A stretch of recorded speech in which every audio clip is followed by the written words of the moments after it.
اعوذ باللہ من الشیطان الرجیم، بسم اللہ الرحمن الرحیم۔ السلام علیکم ورحمۃ اللہ وبرکاتہ۔ میں اوکھلا اور مصطفیٰ آباد کی ودھان سبھا کی عوام کا بہت شکریہ ادا کرتا ہوں کہ آپ تمام نے مل کر شفاء الرحمان کے لیے اور طاہر حسین صاحب کے لیے آپ نے اپنے ووٹ کا استعمال کیا۔ میں آپ کا بہت شکر گزار ہوں کہ آپ نے بڑی محنتیں کی۔ میں تمام مجلس کے اراکین کا، جناب شفاء الرحمان کے ساتھیوں کا، ان کے فیملی کا، طاہر صاحب کے فیملی کا، اور خاص طور سے شفاء الرحمان اور طاہر صاحب کے شریک حیات کا اور طاہر صاحب کے 20 سالہ نوجوان فرزند کا، ان کا بھی بہت شکریہ ادا کرتا ہوں کہ انہوں نے بڑی محنت کی، جستجو کی۔ میں شکر گزار ہوں امتیاز جلیل صاحب کا، جو وہاں کے سینٹرل آبزرور تھے ان دونوں اسمبلی کانسٹیٹوئنسیز کے، شعیب جامعی صاحب کا۔ نتیجہ جو ہم چاہ رہے تھے نہیں آیا ہے، مگر مجھے یقین ہے کہ ہم تمام کے حوصلے بلند ہیں اور بلند رہیں گے، اور انشاءاللہ تعالی ہم اپنی اس لڑائی کو جاری رکھیں گے۔ جمہوریت ہم کو اس بات کی اجازت دیتی ہے کہ ہم اپنے پسند کے امیدواروں کو اتاریں۔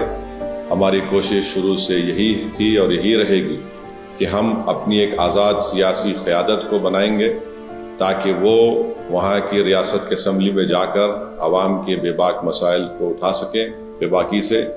تو انشاءاللہ یہ کوشش جاری رہے گی، اور مجھے امید ہے کہ انشاءاللہ تعالی ہم تمام لوگ دعا کریں گے کہ طاہر صاحب کو، شفاء الرحمان کو جلد سے جلد، اور دوسرے جو لوگ پچھلے 5 سال سے جیل میں ہیں ان تمام کو بیل ملے گی، وہ اپنے گھر کو واپس آئیں گے، اور انشاءاللہ مجھے یقین ہے کہ وہ تمام کے تمام بے قصور ثابت ہوں گے۔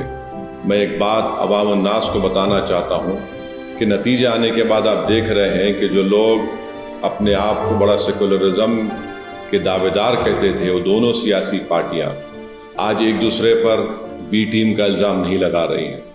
اس سے یہ بات صاحب ظاہر ہوتی ہے کہ جہاں مجلس الیکشن اگر زیادہ سیٹوں پر لڑ جاتی تو یہ فوراً ان کا یہ حربے ہتھ کنڈے استعمال کرنا شروع ہو جاتے۔ اب جب دونوں لڑ کر ہار گئے بی جے پی کے خلاف، تو ان میں بڑے ہی مہذب طریقے سے ادب کے دائرے میں رہ کر ایک دوسرے کو تنقید کر رہے ہیں۔ تو یہ لوگ بے نقاب ہو رہے ہیں کہ کیسے مجلس جب آپ کی قیادت کو، آپ کی ایک آواز کو اٹھانے کی بات کرتی ہے، حصے داری کی بات کرتی ہے، تو ان سب کے پیٹ میں درد شروع ہو جاتا ہے۔ بہرحال ہم اپنی کوششوں کو جاری رکھیں گے۔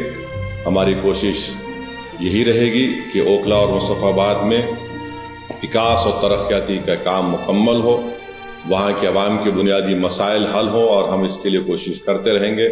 میں آپ تمام کا بہت شکریہ ادا کرتا ہوں، اور ہم نے محنتیں کی، اللہ ہماری اس محنت کو، قربانی کو ضرور قبول کرے گا، اور انشاءاللہ آنے والا کل ہمارا ہوگا۔ بہت بہت شکریہ۔